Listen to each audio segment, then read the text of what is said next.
அனைவருக்கும் வணக்கம். இன்னைக்கு நம்ம சேனல்ல சின்னஞ்சிறுக்கிளியே சீரியலோட எபிசோட்ல என்ன நடக்க போகுதுன்னு ரொம்பவே சுவாரஸ்யமா பார்க்க போறோம். கதையில இப்போ ஒரு பெரிய திருப்பம் வந்திருக்கு. வாங்க வீடியோக்குள்ள போகலாம். எபிசோட ஆரம்பமே விமலாவோட வில்லத்தனமான பேச்சிலிருந்து தொடங்குது. சித்தார்த் மற்றும் ஜனனிக்கு இடையில இருக்கிற நெருக்கத்தை எப்படியாவது பிரிக்கணும்னு விமலா ஒரு புது திட்டம் போடுறாங்க. இதற்காக ஜனி மேல ஒரு திருட்டு பழிய சுமத்த நினைக்கிறாங்க. ஜனனியோட அறையில இருக்கிற பீரோவில இருந்து நகைகளை எடுத்து மறைச்சு வைக்கிறாங்க. மதிய நேரத்துல வீட்ல இருக்கிற எல்லாரும் ஒன்னா இருக்கும்போது விமலா தன் நகைகள் காணாம போனதா சொல்லி பெரிய கலையபரத்தை ஆரம்பிக்கிறாங்க. இந்த வீட்டுக்குள்ள புதுசா வந்தவங்க மேலதான் எனக்கு சந்தேகம்னு மறைமுகமா ஜனனிய கை காட்டுறாங்க. இத கேட்ட ஜனனி ரொம்பவே அதிர்ச்சி ஆகுறாங்க. விமலா ஜனனிய தப்பா பேசும்போது சித்தார்த் ஜனனிக்கு ஆதரவா வந்து நிக்கிறாரு. ஜனனி அப்படிப்பட்ட பொண்ணு கிடையாது, அவளுக்கு நகை மேல ஆசை இல்லைன்னு ஆணித்தரமா சொல்றாரு. ஆனா விமலா விடாம, அப்போ ஜனனியோட ரூம செக் பண்ணலாமா அன்னு சவால் விடுறாங்க. வேற வழி இல்லாம எல்லாரும் ஜனனியோட அறைக்கு போறாங்க. விமலா ஏற்கனவே நகைகளை ஒளிச்சு வச்ச இடத்த தேடுறாங்க. ஆனா அங்க நகைகள் இல்ல. இது விமலாவுக்கு பெரிய ஷாக்கா இருக்கு. உண்மையில விமலா நகைகளை வைக்கும் போதே அத வேலைக்காரி அல்லது வேற ஒரு பாசிட்டிவ் கதாபாத்திரம் பார்த்துட்டு அங்கிருந்து நகைகளை எடுத்து விமலாவோட ரூம்லயே கொண்டு போய் வச்சிருப்பாங்க. கடைசியில நகைகள் விமலாவோட ரூம்ல இருந்தே கிடைக்குது. நீங்க ஞாபக மறதியில இங்கே வச்சுட்டு ஜனனிய ஏன் குறை சொல்றீங்க? சித்தார்த் விமலாவை கடிந்து கொள்கிறான். இதனால விமலா குடும்பத்தினர் முன்னாடி தலை குனிந்து நிக்கிறாங்க. இந்த சம்பவத்துக்கு அப்புறம் சித்தார்த் ஜனனி கிட்ட மன்னிப்பு கேக்குறாரு. தன்னுடைய அம்மா செய்த தப்புக்கு தான் வருத்தப்படுவதாக சொல்றாரு. ஜனனி மனசு உருகி சித்தார்த் மேல வச்சிருக்கிற மரியாதையும் காதலும் இன்னும் அதிகமாகுது. பார்த்தீங்களா நண்பர்களே, ஜனனிய வீழ்த்த நினைச்ச விமலாவுக்கு அவங்க தோண்டின குழியிலேயே அவங்களே விழுந்துட்டாங்க. ஆனா இதோட விமலா அடங்க போறது இல்ல. அடுத்த எபிசோட்ல இன்னும் பெரிய பிளான் போடுவாங்கன்னு தெரியுது. நகையை திருடியதாக ஜனனி மீது பழி போட நினைத்து தோற்றுப்போன விமலா ஆத்திரத்தில் தன் அறையில் பொருட்களை தூக்கி எறிகிறாள். அந்த ஜனனி வந்த நேரம்தான் சரியில்லை, என் மகனே எனக்கு எதிரா பேசுறான் என்று கருவுகிறாள். அப்பொழுது அங்கு வரும் அவளுடைய தம்பி அல்லது தோழி, இப்படி அவசரப்பட்டு வசமா மாட்டிக்காதே, வேற வழியில அவளை வீழ்த்தணும் என்று ஐடியா கொடுக்கிறார்கள். சித்தார்த் ஜனனியின் டைரியை பார்க்கும்போது அடுத்த நாள் ஜனனியின் பிறந்த நாள் என்று அவனுக்கு தெரிய வருகிறது.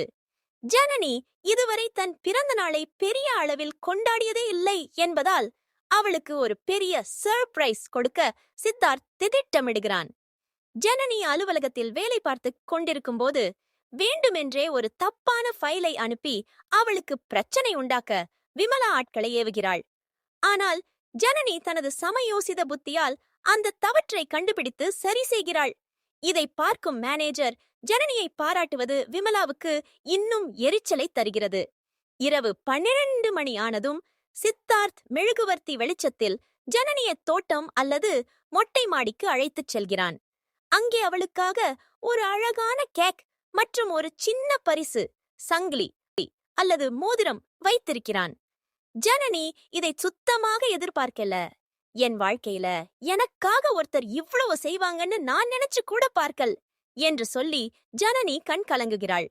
சித்தார்த் அவளுடைய கண்ணீரை துடைத்து, நீ இனிமே தனி ஆள் இல்லை, நான் எப்பவும் உனக்கு துணையா இருப்பேன் என்று வாக்கு கொடுக்கிறான். இந்த இடம் ரசிகர்களை நெகிழ வைக்கும் வகையில் அமைகிறது. மறுநாள் காலை ஜனனியின் பிறந்த நாள் கொண்டாட்டத்திற்கு வீடே தயாராகும் போது எதிர்பாராத விதமாக ஜனனியின் பழைய எதிரி அல்லது அவளது கடந்த காலத்தைச் சேர்ந்த ஒரு நபர் வீட்டிற்குள் நுழைகிறார். இதை பார்த்து ஜனனி அதிர்ச்சியில் உறைகிறாள். உண்மையிலே இந்த நபரை வரவழைச்சதே விமலாதான். ஜனனியோட கடந்த காலத்துல ஏதாவது கரும்புள்ளி இருக்குமான்னு தேடி பொழிச்சு இந்த ஆளை கொண்டு வந்திருக்காங்க. விமலா மனசுக்குள்ள இன்னைக்கோட இந்த ஜனனி கதை முடிய போகுதுன்னு நினைச்சு சந்தோஷப்படுறாங்க. அந்த நபர் எல்லார் முன்னாடியும் வந்து, ஜனனி என்னையா தெரியல, அன்னைக்கு அவ்வளோ பணத்தை எடுத்துக்கிட்டு ஓடி வந்தியே, இப்போ பெரிய வீட்டு மருமகளா ஆகிட்டியான்னு பச்சையா பொய் சொல்றாரு. இத கேட்டு சித்தார்த் குடும்பமே அதிர்ச்சியாகுது. சித்தார்த்தோட அப்பா ரொம்ப கோபப்படுறாரு. ஜனனி இல்ல, அவர் சொல்றது பொய்யன்னு எவ்வளவோ கதறாங்க. ஆனா அந்த நபர் அதுக்கு சில போலி ஆதாரங்களை, ஃபேக் டாக்குமெண்ட்ஸ் ஆர் போட்டோஸ் காட்டுறாரு. இத பார்த்துட்டு சித்தார்த் ஒரு நிமிஷம் குழம்பி போறாரு. தன் காதலி மேல அவருக்கு நம்பிக்கை இருந்தாலும் ஆதாரங்கள் அவருக்கு எதிரா இருக்கிறத நினைச்சு தவிக்கிறாரு. இந்த சந்தர்ப்பத்தை பயன்படுத்திக்கிட்ட விமலா, இப்படிப்பட்ட ஒரு பொண்ணு இந்த வீட்ல இருக்கவே கூடாது, இவ நம்ம கௌரவத்தை கெடுத்துடுவா, உடனே இவள வீட்டை விட்டு துரத்துங்கன்னு சொல்லிட்டு ஜனனியோட கைய பிடிச்சு வெளியே தள்ள முயற்சி பண்றாங்க.